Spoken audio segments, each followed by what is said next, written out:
too. It's so much information, and a lot of schools have a learning specialist. I had to meet with the learning specialist a lot because in undergrad, I was an effective learner at my pace. Sure. My pace wasn't fast. Yeah. That wasn't effective learning for medical school. Yeah. I had to learn faster, and I did not know how to do that.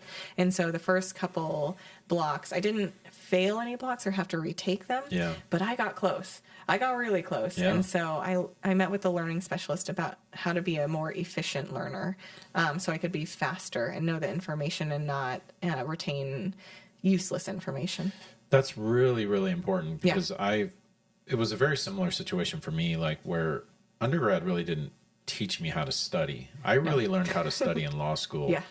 unfortunately, because Yeah. had I prepped earlier, so it's like anybody looking to go into, I mean, even undergrad, you know what I mean, or high school, the sooner you can find like somebody to show you how to actually study and organize information and like retain it, Yeah. be so helpful like later on down the road. And then when you get to a place where you're going to, you know, medical school where the information is just so much more than what you've ever encountered in the Yeah. same amount of time, you know what I mean? And, you know, we're still going in semesters. It's not like the semester's twice as long. It's the same amount No, of time. it's the same amount of time. But the information is 2-3 times as much as Right. what you're looking to get to. So it's very important to start learning how to study and how to organize information and like how to retain it and different study like techniques for testing and things like that. Yeah. What did that learning specialist help you with? I was originally much more of a passive learner. I liked to just open the book, read it, read the slides, not Okay. really do anything. I would just sit there and look at things, and I would slowly absorb it through osmosis, and it was great. Yeah. You need to be a much more active learner, and this can vary person to person. Yeah. But I noticed that note cards were more beneficial to me. So I'm going to back up a little bit. So in each lecture by itself, let's say it is a microbiology lecture in some system, they will have objectives. And this should be pretty standard across most schools. Your objectives are what they want to test you on. Yeah. So you focus on that information. You don't focus on all the tiny details in Totally. between. Yep. You try to answer as many of those objectives as you can in your personal notes. Yeah. You take those objectives and those personal notes and make them in a way that you can actively learn and not Yeah. just read it off of a piece of paper. And so for me, that was note cards. It is not efficient to write out note cards, even though the writing process for me Sure. is also very helpful. It's a little bit active, kind of in between passive and active. Yeah. But you can't write that much information. Yeah, you yeah, yeah. also have time to study it. So there's a bunch of different programs. You can make your own note cards. Quizlet was great for us because we would, like my friends and I would get into a group and we would break up the objectives and we would each make a set of note cards. Oh, and cool. you can make like groups between the accounts, and Yeah. Quizlet is free. What is Quizlet? It's just a note card making website. Oh, cool. Yeah.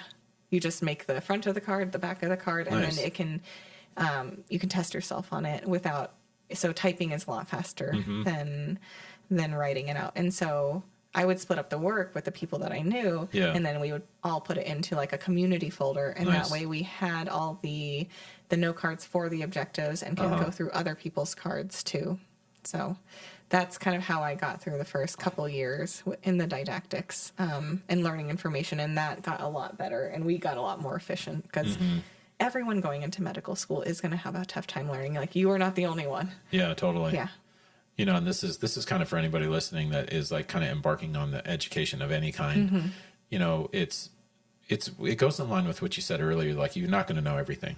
Yeah. You have to really start to understand that there's, like, when you get a syllabus, it outlines what you're going to go through in that class. Right. And it's very important that you understand that syllabus. But the next step in a lot of cases is going to be, well, go talk to that professor, because a lot of these things are going to be weighted. Yeah. So let's say that like 50% of the information is going to be on skeletal. You know, I'm Right. just kind Yeah. of throwing this out there. And that, you know, 30% is going to be muscular and 20% is this, and you've got this one thing that's 5%.